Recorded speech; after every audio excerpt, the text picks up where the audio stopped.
Hello everyone, this is Erik, the Asian movie enthusiast, and this is my review of The Inspector Wears Skirts 3, a Hong Kong comedy action movie from 1989 that stars Sandra Ng, Hui and Amy Yip. Now the following plot synopsis was taken from the website girlswithguns.org. The main mission here sees the Banshee Squad going undercover on a boat, where Amy has to take over as the syndicate's top gambler after the real person is unceremoniously dumped overboard. However, robbers have designs on the $200 million pot, and they hijack the ship, so it's up to Madame Wu to parachute in and rescue Inspector Khan. So during the opening moments, we're informed that Madame Wu, played by Sybil Hu, is home cooking dinner for the goofy inspector. You know, they're married now, and his superior is mad at him because he made her a housewife even though she's proficient at her job in the police force.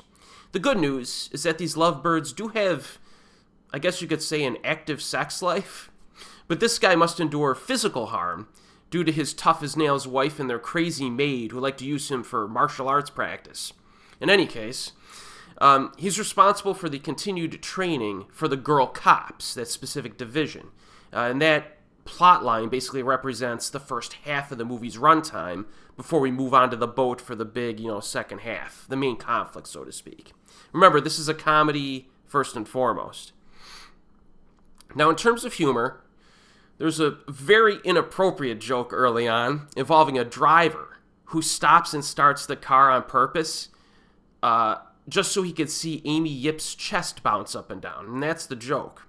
But the best part of that particular scene is when the girls have enough of him, and they put an end to the dude's shenanigans. It's crude humor, folks, very crude, but I did laugh at that particular scene. Still, though, the comedy in this third installment is just generally worse than the first two parts of the franchise. I mean, the comedy early on at least has some spunk to it. It's a little bit offensive, but it gradually becomes dry and dull. Mostly sex-based or like frat boyish style humor, those types of antics between the guys and the girls. And most of the jokes are frankly stupid this time around. Like there's a torture training involving electricity. It doesn't even make sense within the context of the story, really. Sometimes this movie acts like a live-action cartoon in spots and not in a good way. Now, yes, I do get a little bit of value out of watching completely inappropriate stuff that is offensive to audiences in 2024. If it offends people these days, there's a good chance I'm going to enjoy it. But you still need to have some level of thoughtfulness and put some effort into making things funny, and this movie really did not do that very well. Now, the action, all right? We get some training sequences similar to the first two films in the franchise. There's a fight in a sparring gym between the boss and a girl with really bad body odor. Again, this is the type of humor we get here. It seems pretty good. There are various fitness tests as well, but very few of these would qualify as like action scenes, as I've said in previous reviews of this franchise. One scene, though, is a pretty neat homage to horror movie villains from the 1980s. As well as some classic Hong Kong movies from that decade. I like that sequence, even though it really had little to do with the cadet training that we're supposed to be focusing on. But the protagonists eventually do go on the ship near the midpoint of the film. So you think, okay, we got a bunch of humor, comedy shenanigans out of the way. Now it's time to ramp up the action a little bit. Maybe we have like a Die Hard scenario on a boat, right? And the lady's got to fight off dudes and stuff like that. Kick up the action. No, it doesn't really happen. In fact, this movie becomes even more boring during that transition. Once you transition to the boat, things get even more boring than they were when you were just in the training scenes.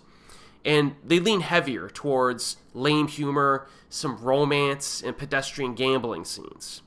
Now, we do get one legitimate action set piece at the very end, as usual.